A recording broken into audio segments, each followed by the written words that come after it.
Halo kaum intelektual sekalian.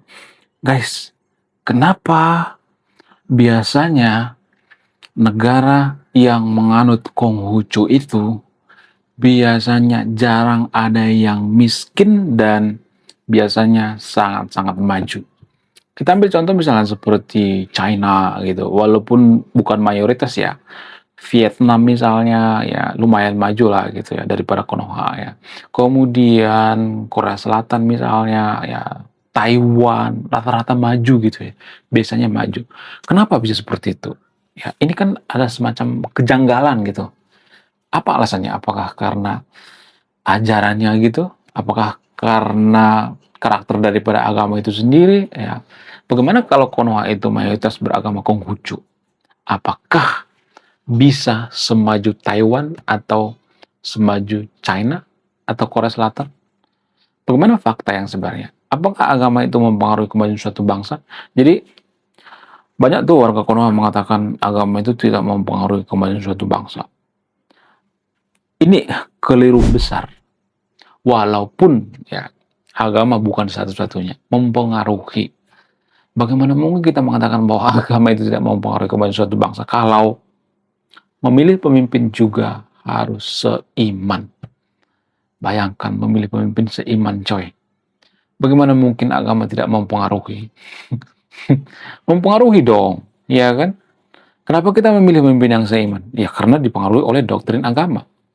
Apakah ini bagian daripada agama? Yes. Kemudian, ya, sekularisme itu juga dipengaruhi oleh agama. Kenapa negara-negara maju itu rata-rata sekuler? Kenapa Konghucu itu mau sekuler? Kenapa kita tidak bisa sekuler? Apa alasannya? Karena dipengaruhi oleh agama itu sendiri. Karena agama mayoritas di Konoha itu mengurusi segalanya, mengurusi ekonomi, mengurusi politik, mengurusi semuanya. Makan, minum ya, sehingga susah disekulerkan. Nah, apakah ini mempengaruhi kemajuan suatu bangsa? Sangat mempengaruhi. Kemudian apalagi? Doktrin ya.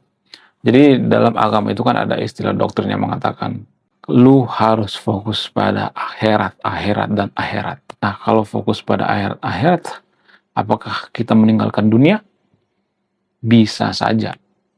Ya, ada yang tidak fokus dua-duanya, ada yang fokus gitu ya. Biasanya sih harus pilih salah satu gitu. Bukan berarti akhirat itu nggak penting ya. Tapi gini guys, biasanya kalau negara-negara maju itu kalau saya perhatikan, mereka menggabungkan ilmu dunia dengan ilmu akhirat. Nggak ada istilah, oh nanti kalau di akhirat lu nggak bakal ditanya dengan fisika, biologi, apa segala macam.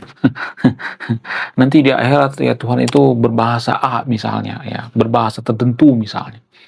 Itu kan doktrin agama kan. Sehingga kita fokus belajar bahasa A terus gitu kan. Ya, ya nanti Tuhan nanti berbahasa B di akhirat misalnya. Kita belajar bahasa B terus gitu, fokus gitu. Sehingga kita ketinggalan bahasa Inggris. Apakah ini mempengaruhi suatu bangsa? Sangat mempengaruhi. Ada banyak hal gitu ya, doktrin ya. Kemudian tradisi dalam beragama gitu ya. Kalau misalnya kita membenci agama tertentu misalnya, kita menganggap bahwa agama kita yang paling masuk akal ya, paling wow. Lalu apakah ini mempengaruhi kemajuan suatu bangsa? Sangat.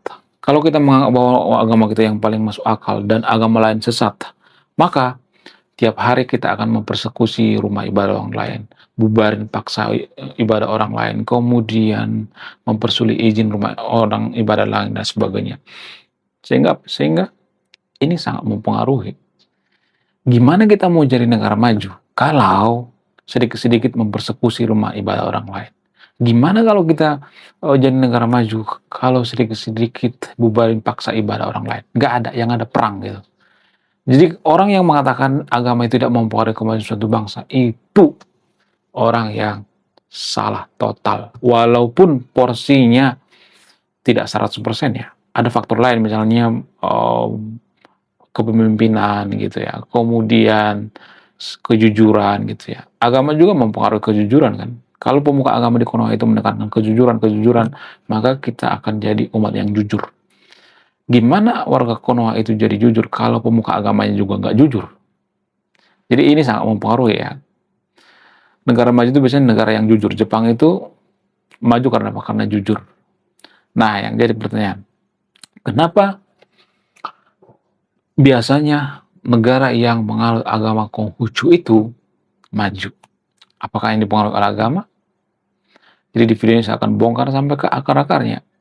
Apa itu faktanya? Langsung saja kita ke pembahasannya. Mari kita kenyot.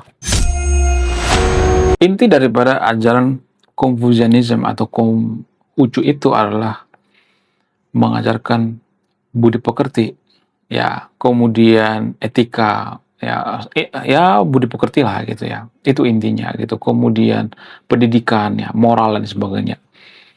Nah, apakah ini mempengaruhi kemajuan suatu bangsa? Yes, sangat mempengaruhi. Disclaimer on ya, saya tidak menyebarkan agama Konghucu di sini ya. Disclaimer on ya. Ini sangat mempengaruhi kemajuan suatu bangsa. Artinya gini, agama Confucianism ini atau Confucius ini atau Konghucu ya sebenarnya ini bukan agama ya, tapi the way of life. Ya, bisa dikatakan semacam filosofi. Cuman ya di Konoha Confucianism atau Konghucu ini jadikan agama karena apa? Karena tuntutan. Konoha itu kan tidak akan menerima agama kalau ya agama itu tidak dinyatakan agama. Kalau cuman falsafah atau filosofi. Ya. Jadi Konfusius itu bukan nabi tapi filsuf ya. Agama Confucianism ini mempengaruhi kemajuan suatu bangsa karena apa? Karena mengajarkan kejujuran, etika. Kejujuran itu kan bagian daripada etika ya. Artinya gini, kita tidak akan bisa jadi negara maju kalau kita tidak beretika. Nggak bisa. Gimana caranya coba? Saya mau nanya yang nonton video nih. Gimana caranya kita jadi negara maju kalau tidak beretika? Nggak bisa. Jadi kita ambil contoh misalnya seperti Jepang. Jepang itu bisa jadi negara maju karena apa? Karena mereka beretika, karena mereka jujur. Singapura misalnya, karena mereka jujur. Rata-rata negara maju itu jujur, beretika. Kalau mereka tidak jujur dan tidak beretika, gimana kita jadi negara maju coba? Nggak bisa. Nggak bisa. Oraiso, ya. Nggak bisa. Nggak bisa.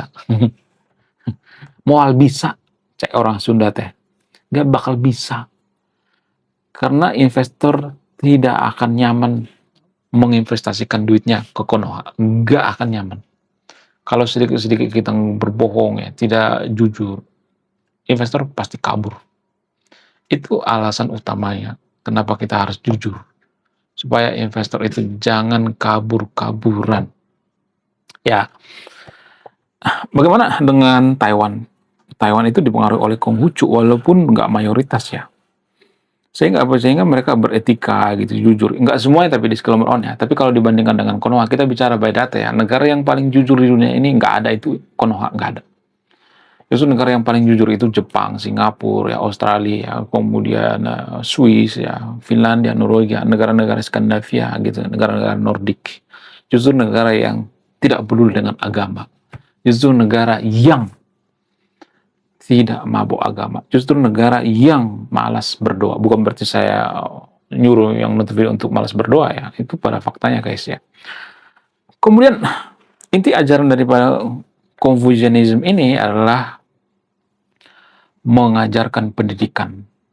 Jadi ada pepatah Confucius yang saya ingat sampai sekarang ya dari dulu ya. Ketika saya remaja baca buku tentang Confucianism, isinya itu kira-kira seperti ini. Kalau kamu membangun suatu negara, sama seperti menanam pohon.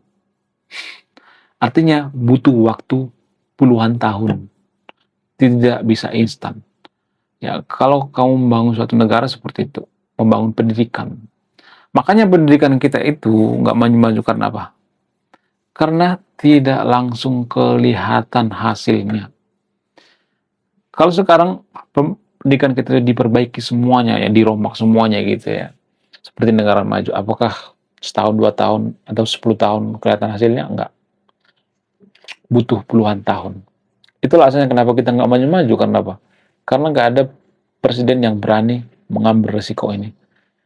Karena apa? Karena masyarakat kita juga pengen ngelihat hasil gitu. Apa hasilnya? Ya, kalau Cuma pendidikan kan nggak terlalu kelihatan ya. Harus jelas gitu ya. Seperti misalnya jembatan ya, jalan dan sebagainya. Kalau jembatan dan jalan itu kan langsung kelihatan ya. Oh, misalnya bangunan nih, bangunan bikin bertingkat. Oh, ini nih hasil karya daripada presiden ini ya, presiden itu, presiden segala macam gitu. Ya, itulah alasannya kenapa presiden itu lebih memilih membangun bangunan bertingkat karena itu lebih kelihatan gitu. Itu memuaskan orang-orang yang tidak bernalar gitu, yang bernalar rendah. Orang yang bernalar rendah itu kan mereka biasanya ya akan disuguhi dengan material-material gitu ya. Para negara maju itu ya kalau saya perhatikan itu mereka tidak berlomba-lomba bikin gedung bertingkat gitu. Enggak ya. Mereka enggak berlomba-lomba ya. Mereka berlomba-lomba untuk apa? Untuk ya bikin pikiran mereka itu bertingkat-tingkat gitu ya. Mereka lebih invest di otak gitu daripada invest di semen, pasir dan batu gitu.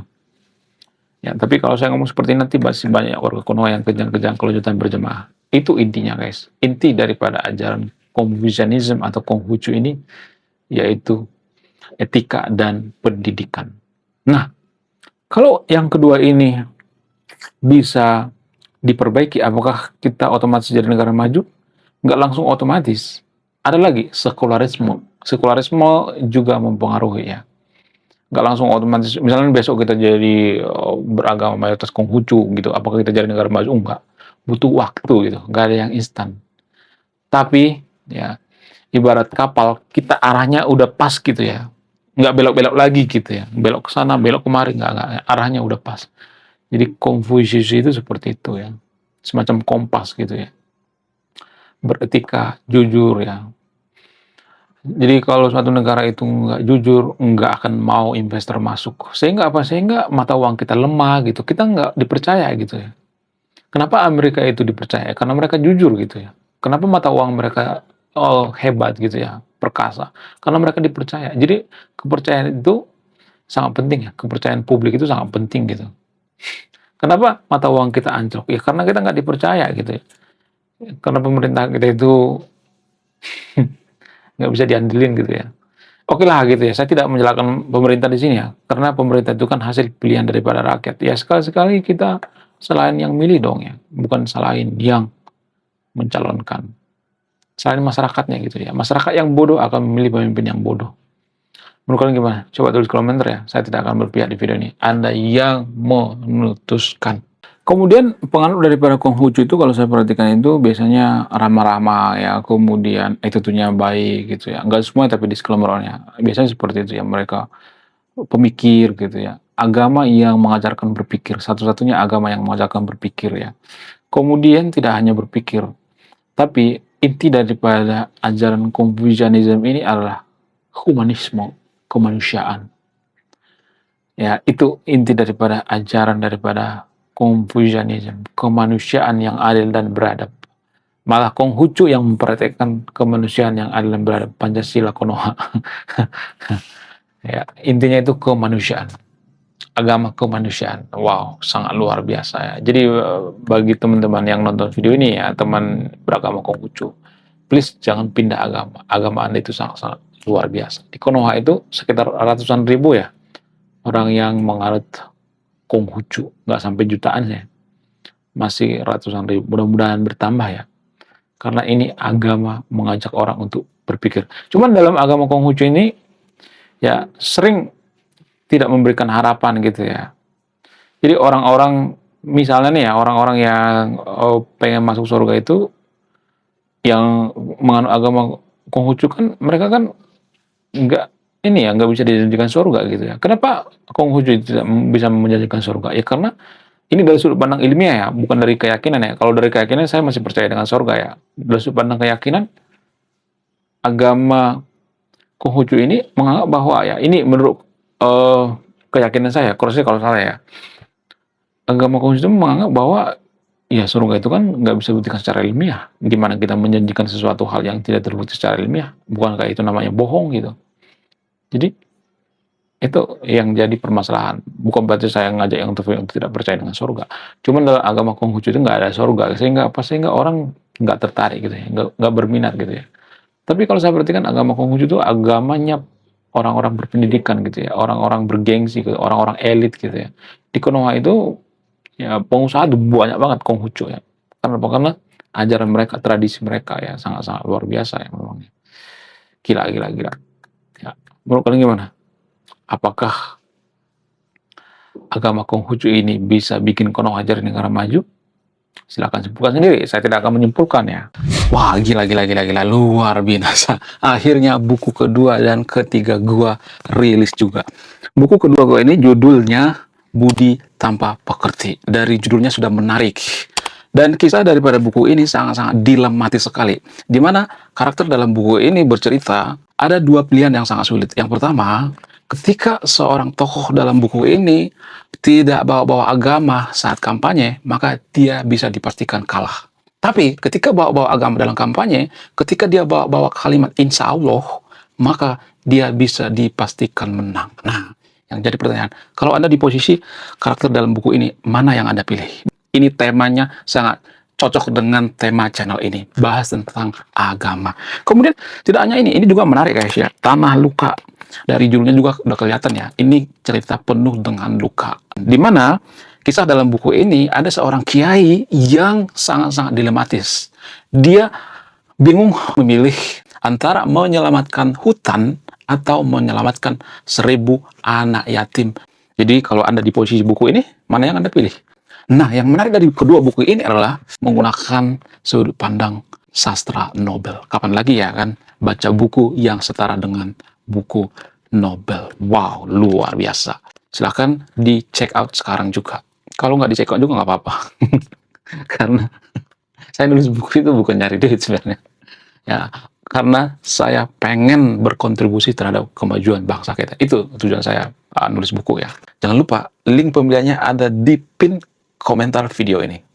Oke guys, mohon maaf bagi pengaruh agama Konghucu kalau salah. Saya kaum intelektual, salam rasional.